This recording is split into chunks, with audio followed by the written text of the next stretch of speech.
Good morning, Kahal Kadosh, Shavua Tov U'Mevorach to everybody. Today, the 11th day of Kislev, corresponding to the 15th day of November. Breakfast and class graciously sponsored by the Falak family, the Ta'ilui Nishmat, the beloved mother, Mrs. Molly Falak, Mazel Bat Farida, Aliyah Shalom. Yiratzon that to the words of Torah, her neshama, have an aliyah in Gan Eden. Amen. Today, we learn Gemara Shabbat.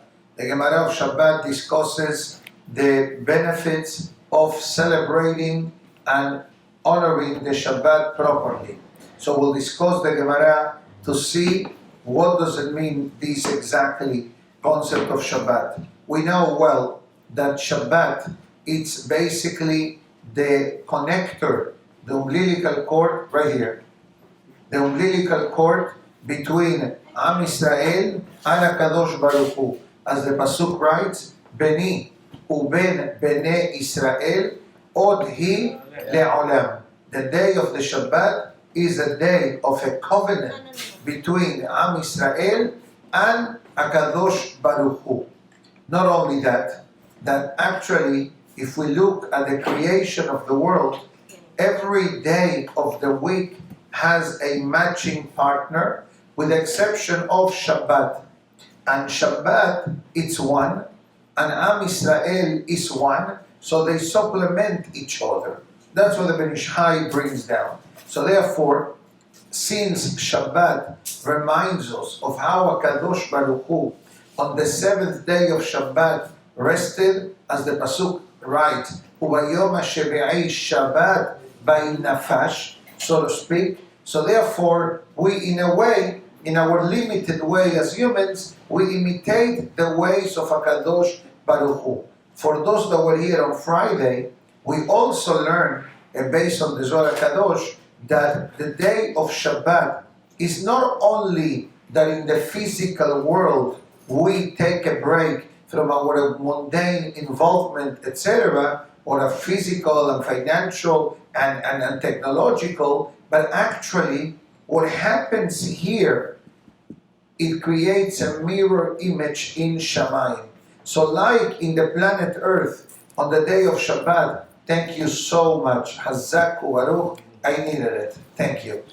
Like in Shabbat, we rest, in Shamayim, the judicial court system goes also into recess. That's what the Zohar Kadosh writes. So comes the Gemara, and it says, Kol ha'me'aneg et Shabbat.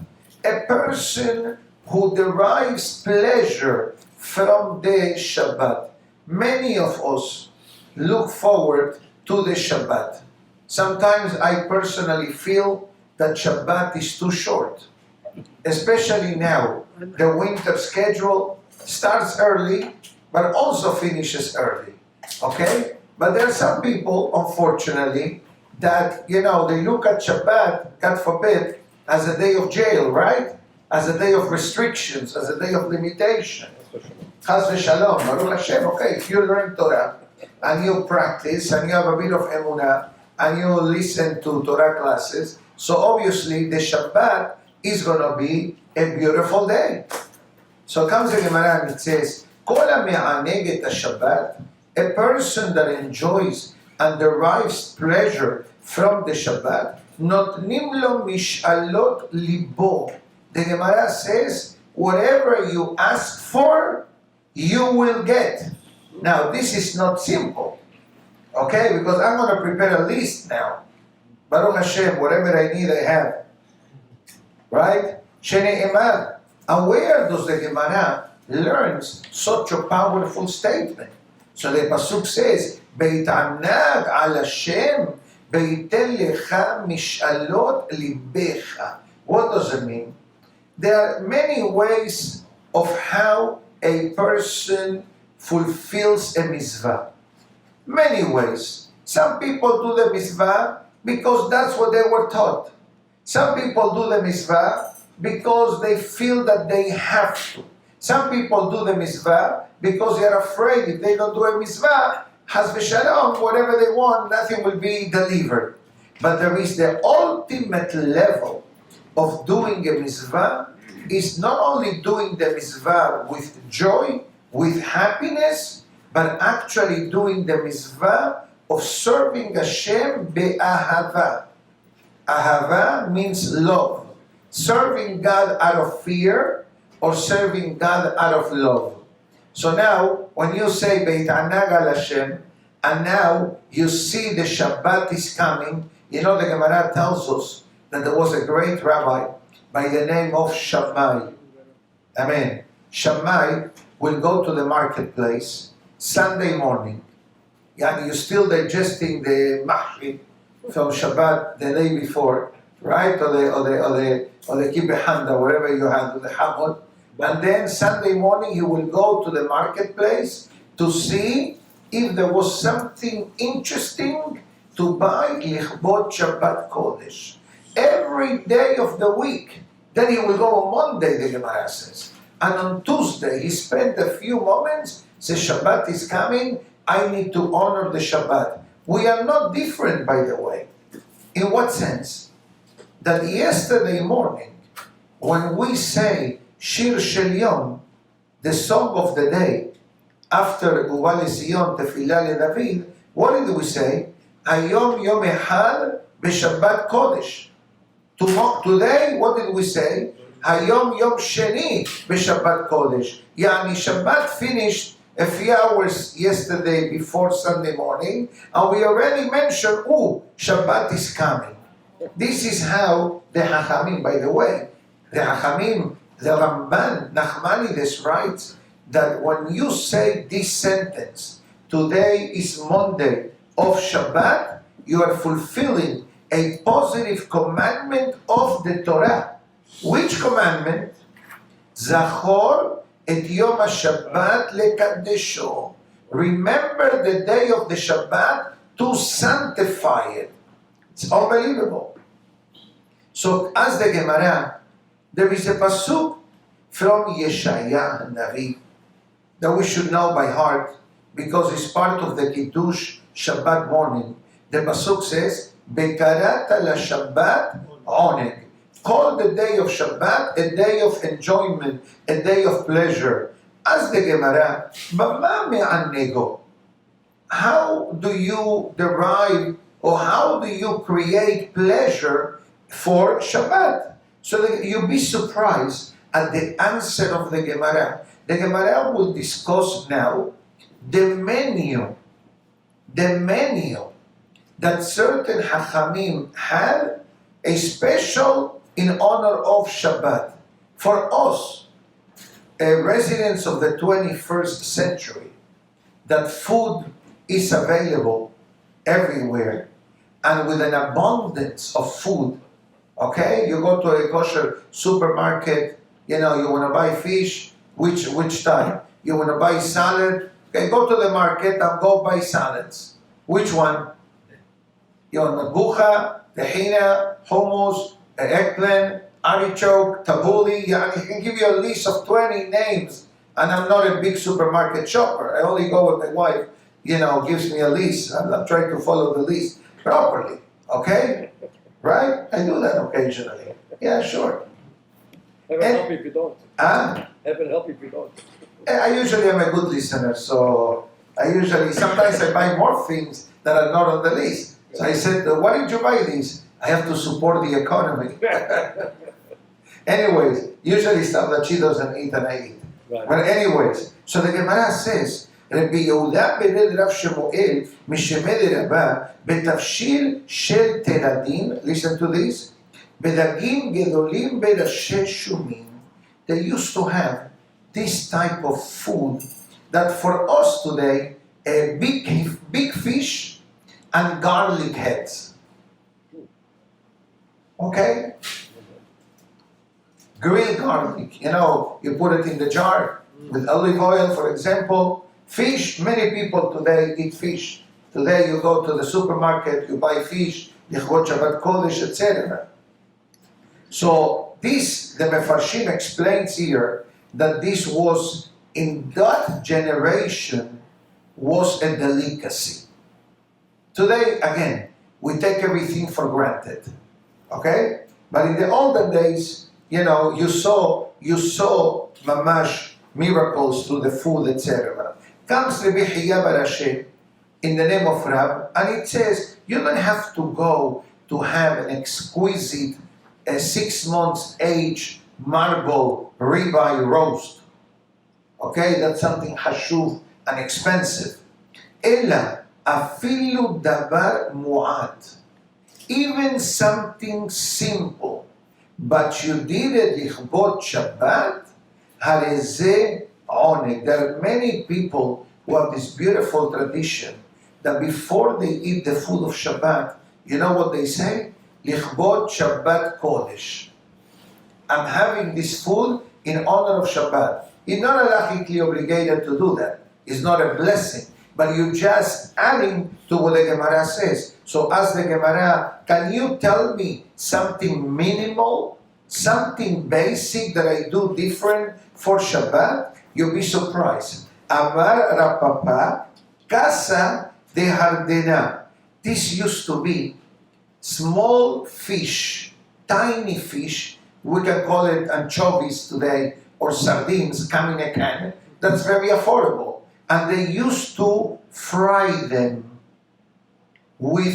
they used to make schnitzel out of sardines. You ever heard such a thing? Me neither. I only know schnitzel with chicken. Okay, veal, milanesa in Spanish, for those that come from South America. How do you call it? Cornalitos. Okay, I learned something new today.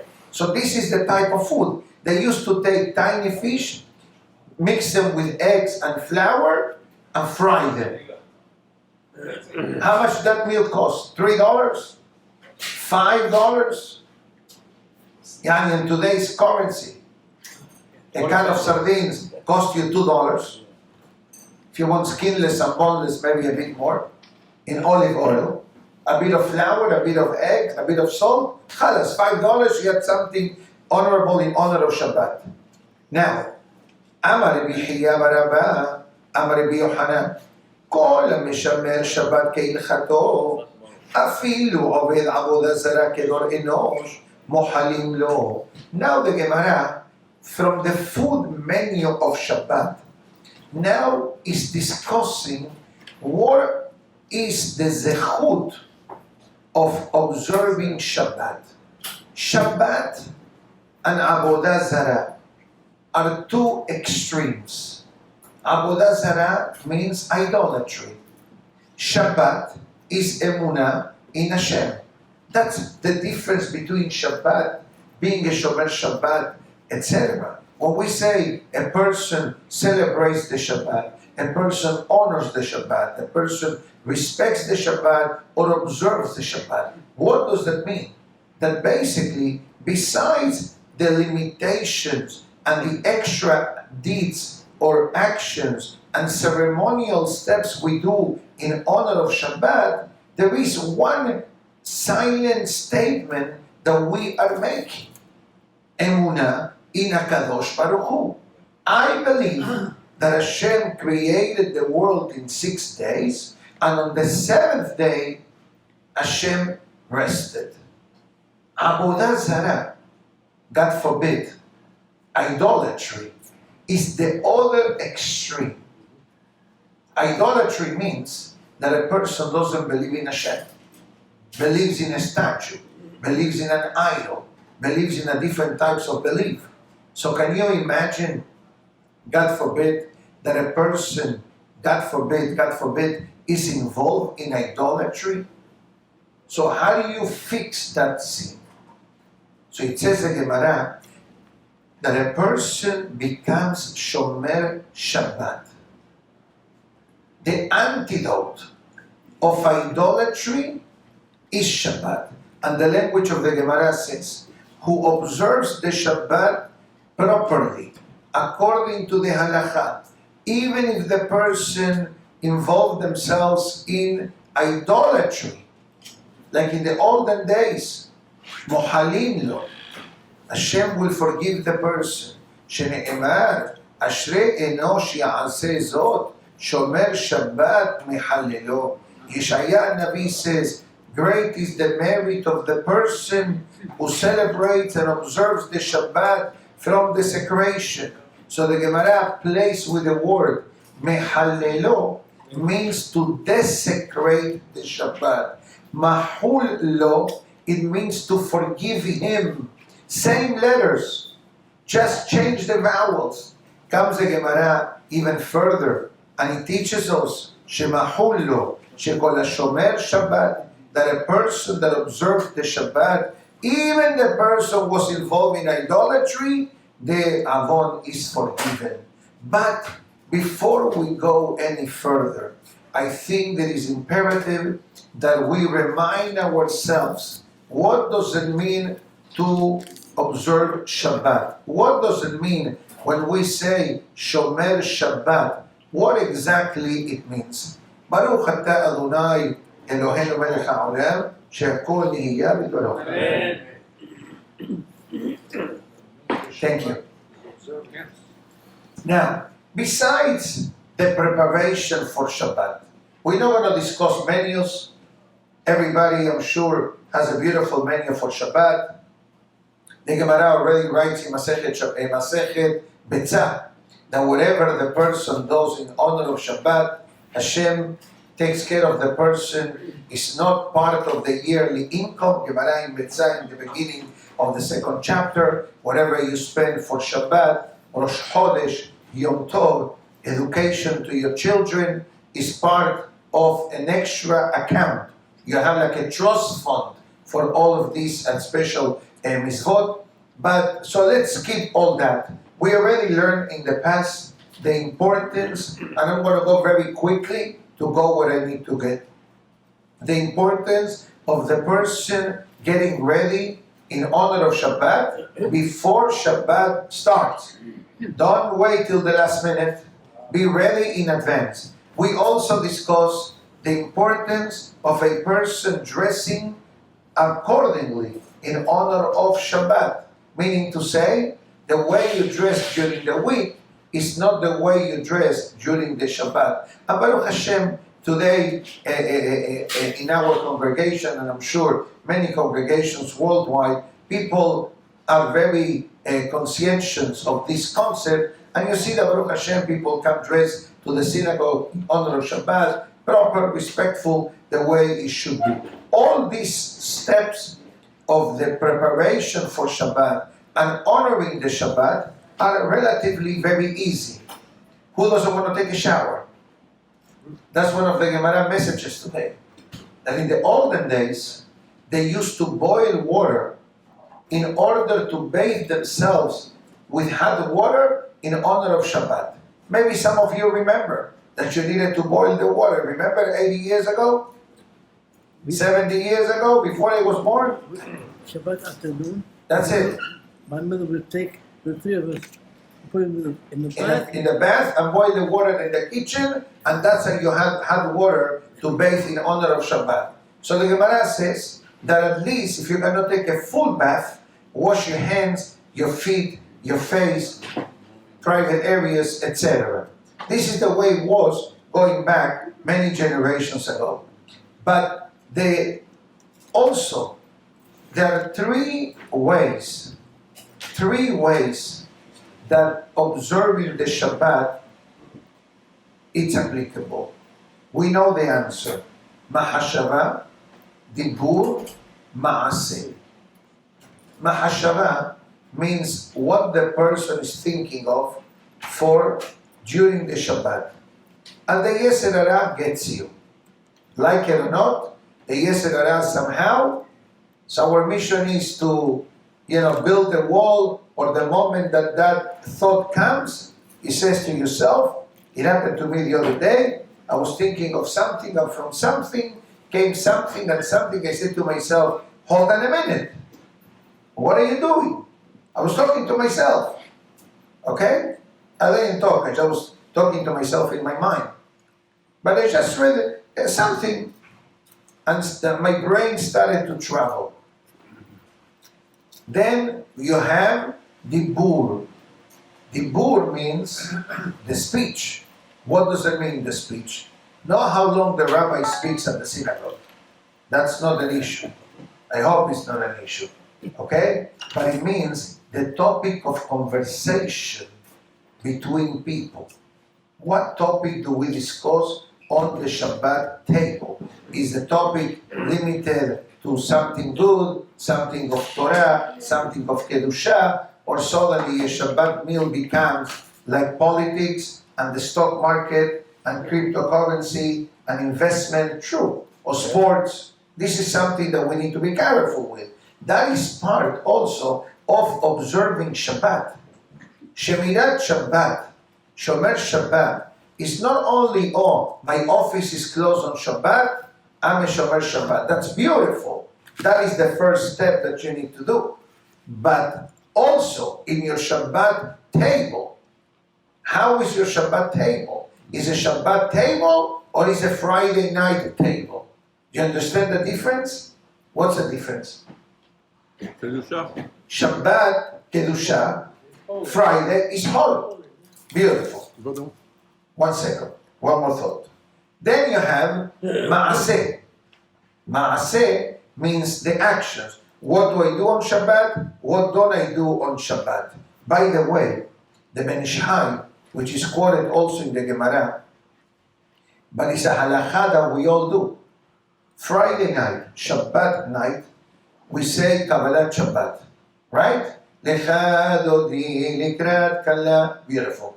At the end of Kabbalat Shabbat, what do we do? Boi kala, boi kala, boi kala, Shabbat malketa. You're supposed to say boi kala 3 times. One to the right, one to the left. The third one to the center, belahash. You say it in an undertone. The first 2, loud. The third one, quiet. The Menachem explains that these 3 statements or sentences, actually it's not even a sentence, it's a 2-word. Boi kala, boi kala. So it says the one boi kala is for the aspect of Shabbat, which is ma'aseh, the action. The other boi kala is for the dibur, for the speech. And the silent boi kala is for the mahashava, for the thought. Because you may be nodding your head now, and I'm talking, but my brain may be thinking about breakfast later. So I can be doing a lot of things, but no one knows what's here. You see me, you hear me, but you don't see past my forehead. So that's why we say the third boi kala Shabbat malketa in an undertone. And look in the Sidurim, it says this line to be recited in an undertone, because this helps the mahashava of the person, that also the thinking on Shabbat should be conducive to Shabbat and not something else. Yes? I was reading the Rambam this Shabbat, Al Ilchot Shabbat, and he says that a person can think also dvarim shelo shach leShabbat. In his mind, he can think it, not to say it verbally. So I'll tell you, I know that Ramban, but the Maaseh, our holy rabbis tell us, keep that thought on the side. I know that Ramban. He's a known Ramban. Tomorrow night, by the way, thank you so much. Tomorrow night, Be'ezat Hashem, you're going to see the flyer soon. Soon, you're going to see the flyer. Okay? You're going to see a flyer that we're starting a special program, worldwide program, in a halachot Shabbat. Not only halachot, but to have a true, deeper understanding of Shabbat. How the Shabbat, affects our lives. How the Shabbat is the influence of our life. And not only that, never forget, the Zohar Kadosh writes, it's coming soon. Okay? You can look at the screen just to see what's going on here. That's the kids' activities, boys, teens, etc. So you have to select the machshavot? You have to push away the thoughts. Right there. That's it. So that is a program that is going to be run by the kollel upstairs, and this is a program that comes already prepared with notes, with pamphlets, that helps the person review the basic halachot of Shabbat. And the idea is not to make anybody's life difficult, but is actually enhance whatever we are doing. Why? The halakha writes clearly that a person to truly observe the Shabbat needs to know the halachot of Shabbat. You know, the kiddush, the welcoming, the preparation, etc.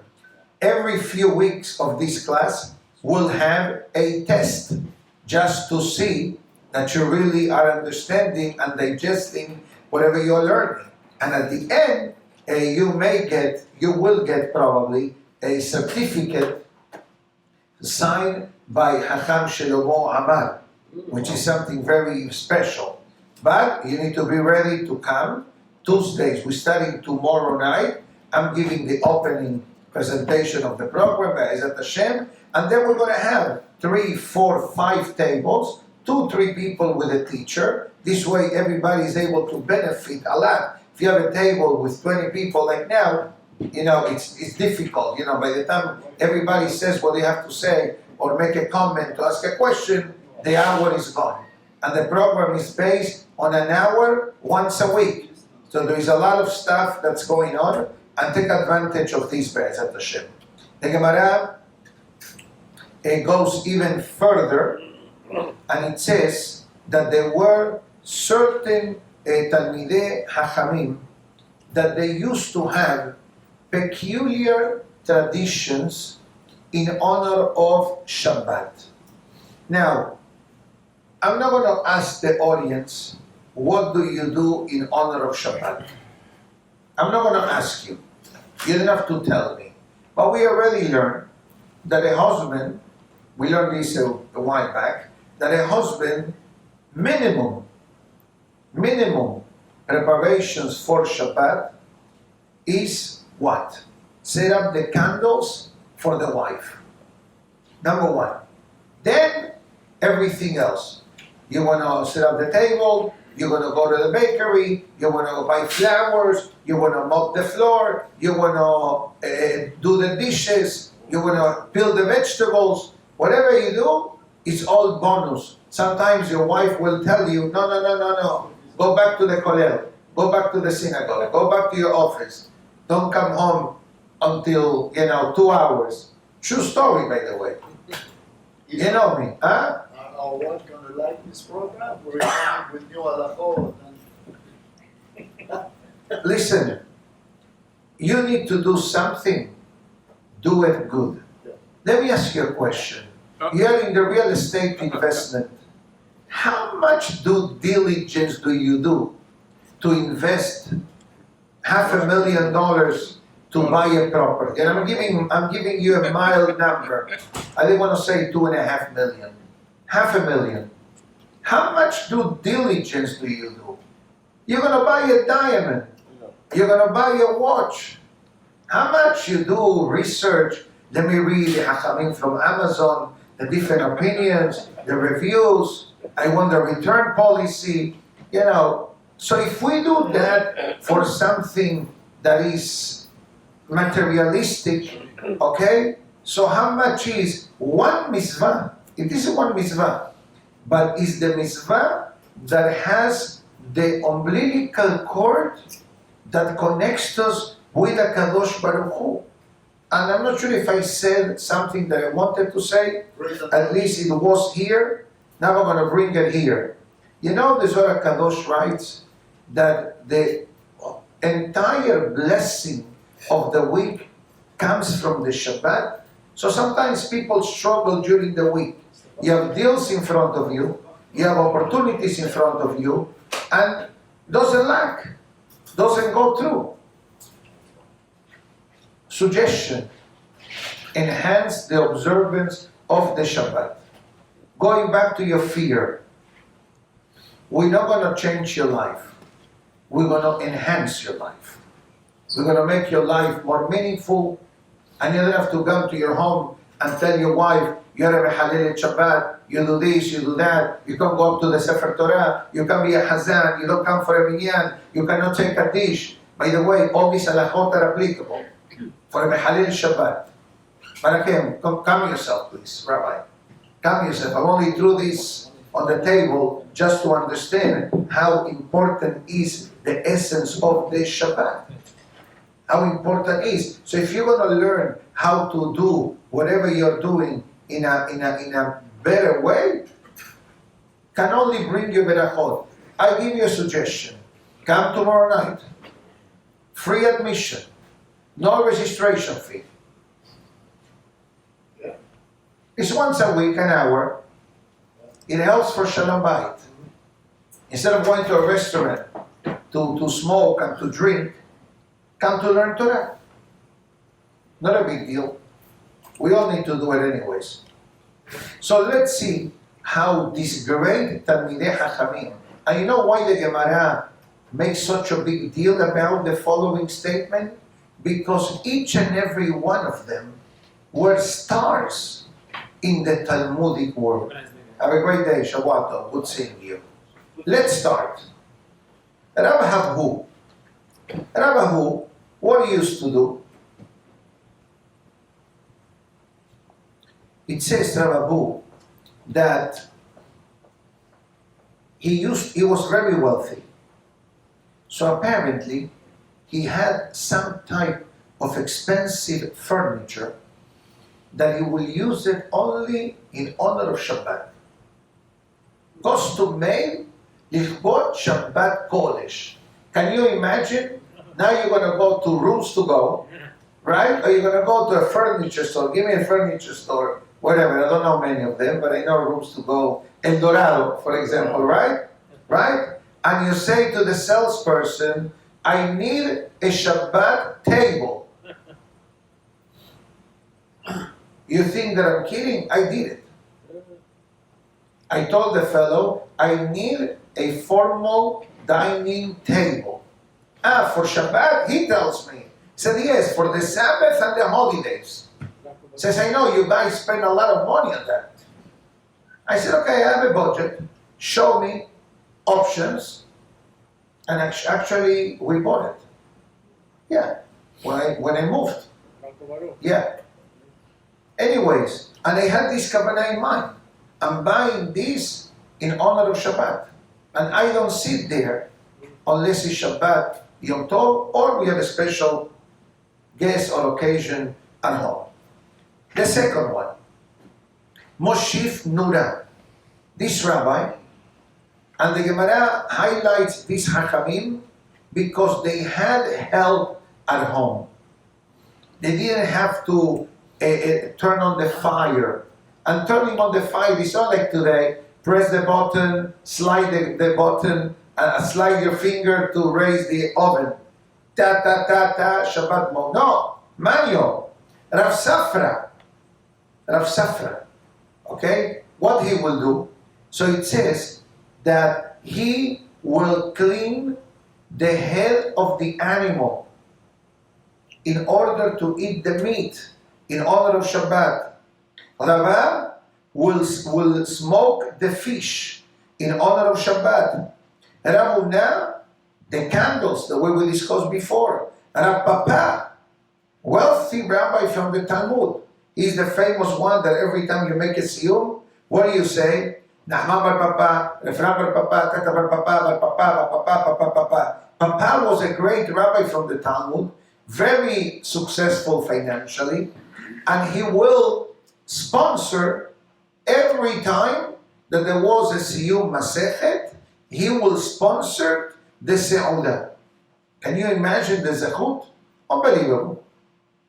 What he will do? He will handmade do the wicks to light the Shabbat candles. Today, you go to the kosher supermarket, they already come done.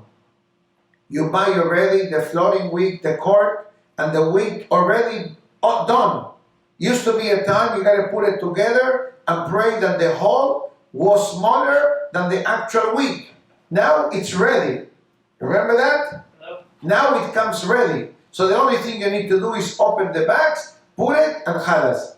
In less than 2 minutes, I set up the candles of Shabbat at home.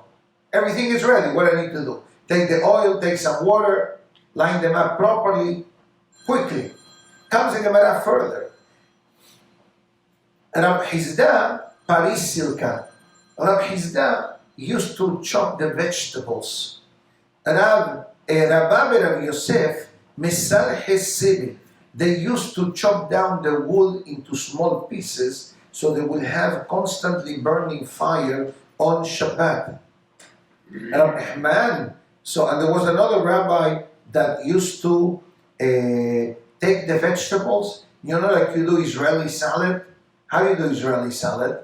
You take the vegetables, you dice them very small. For many generations, this was done manually. Today you have a machine, right? The machine, in 5 minutes, you do everything you need to do. But in the olden days, it was manual. And this great rabbi, used to be his mission at home. On Fridays, he will cut down the vegetables, whatever they needed, the Shabbat Kodesh. The Gemara goes further. So it says that Rab Nechman bar Ishaq used to, listen to this, used to change the furniture in honor of Shabbat. Can you imagine? Again, let's be honest. That's extreme. They didn't have love seat and sofa and a 3-part and a futon and an ottoman like we have today. But it says that he used to rearrange the furniture and bring furniture from the outside to the inside in order to honor the Shabbat. I know that to most of us sounds extreme, but like I said before, you know, during the week we eat in the kitchen, right? Like many of us do. And on Shabbat, what do you eat? On a dining room table. So you spend more for something that you use once a week, but you know, you have dishes for Shabbat, correct? You have suits for Shabbat. You have shoes for Shabbat. You have talit for Shabbat. In our ways, this is the way we honor the Shabbat. It says, and somebody asked him, like you said, Hacham, you have to relocate the furniture. You have to bring the furniture from the outside to the inside. So when somebody said to him, it says, Ilu mekale'im li, if they would have invited to my home 2 hachamim, 2 rabbis, milo mechatfina kamayhu, don't you think that I would have done the same thing? In other words, what Rabbi Nechman bar Ishaq says, if I do this for humans, how much more I need to do this in honor of the Shekhinah that comes to the person's house on the day of Shabbat. And that's why, I will finish with this, that the Zohar Kadosh explains that when it comes to Shabbat, and especially in the topic that we discussed a few moments ago, of the topics of conversation that a person discusses or talks about on the Shabbat table. So the Zohar brings a mashal, and I added my 2 cents. Imagine yourself, I'm going to bring this mashal to the 21st century.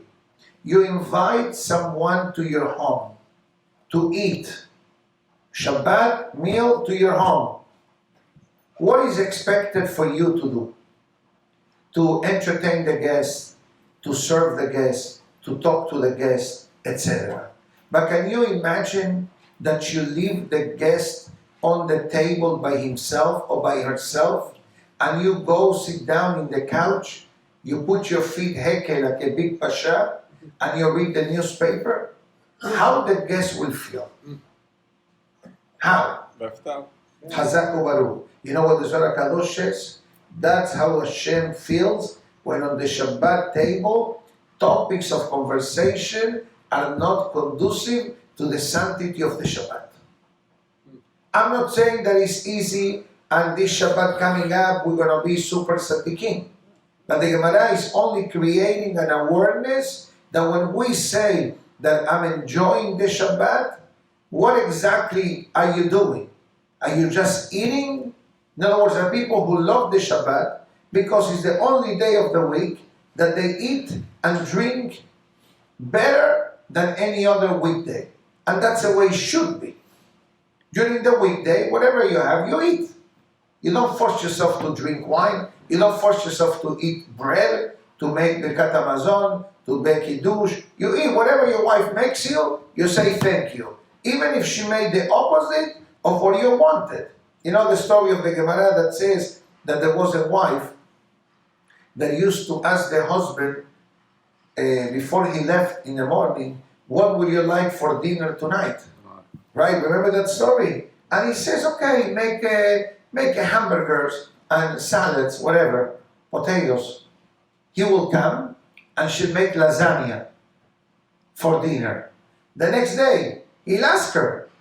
She asked him again, sweetheart, what do you like for dinner tonight? Okay, so make let's say stuffed cabbage with cheese, for example. Okay? Kusa jibin. Right? You like it? Amjadra. We love it. Oh, that's the Shabbat menu, but it's mine. Right? So it says, make that. He will come, she make fried fish. And guess what? The rabbi never uttered a complaint about his wife. One day, the husband left earlier than usual, and she sent her son, go to the synagogue quickly, ask your father what does he want for dinner tonight. So the father said, okay, make fried fish. Oh, let's dairy. And make a macaroni and cheese. The son says, macaroni and cheese. Every day, my mother makes the opposite of my father wants. I'm going to tell her that he wants meatballs and rice. So she makes cheese. So lo and behold, the husband comes at night, and what does he see on the table? Macaroni and cheese. So the father goes to the son. Did you lie to your mother? He says, yeah, a white lie. Because every time she asks you what do you want, and she does the opposite, and I feel bad for you. You were very controlled, you know. Can you imagine your wife asks you, and then you tell her, and she does the opposite. So the rabbi said, I'd rather eat whatever she provides for me than lying and making a big deal out of food. Powerful lesson. Powerful lesson for life. Although my wife complained this Shabbat that when Shabbat comes, she works hard the whole day. We come, we sit, we have dinner, and after dinner, we fall asleep. Yes. I'm not saying that you fall asleep right away after dinner. Some of us fall asleep on the table. Okay. So what's the story? Could be the wine. Yeah, it's only the one. It's the wine, right? No wine. No, but I understand the feeling. You know. What are you supposed to do for the wife, although it's not? So first of all, I don't live in your home, so I don't know the dynamics of your home. But perhaps, and again, I'm only telling you what happens in my home. I know that for my wife, Wednesday is usually what she buys, whatever she needs. Thursday is prep day. And Friday is finishing day. And this way, by the time 1 o'clock, 2 o'clock comes, you're 98% done, just the final touch. Maybe encourage her to take a nap or to rest an hour before Shabbat starts. No, it's us, it's not her. It's you. Yeah, it's her. Ah, it's you. It's me. Oh, I thought it's her. No, I eat, and then So you I have sit to- for a little bit, for an hour, so after an hour I'm already gone. Okay, so I hear you. I hear you. So you need to work on that. So take a nap in the afternoon. Right. If you can, half an hour, says, I'm going to take a nap half an hour in order for me to be awake through the Shabbat meal and after the meal. She has a good point. Yeah, I went through this in the past. yeah. Not that I take a nap, but I put myself in my mind that I cannot fall asleep on the table. Not on the table. Come brother. tomorrow, No, I'm Mahmir. I fall asleep on the table. But no, thank God. I hope it doesn't happen. But in the past, in my younger years, I remember that it was mamash. It was like all the excitement and all the busyness of the week. It dropped on the Shabbat. That's a good sign also. That means that you really are disconnecting in order to connect. come tomorrow night. Come to the tomorrow night Shabbat. Not to sleep in the Right, and you learn a couple of tips that enhances the beautiful observance and celebration of Shabbat. As I said a few moments ago, the Shabbat is the source of blessing for the week. Okay, my good friends, have a great day, everybody. ברוך ה' לעולם, אמן ואמן. רבי חנניה בן הקשיא אומר, רצה הקדוש ברוך הוא לזכות את ישראל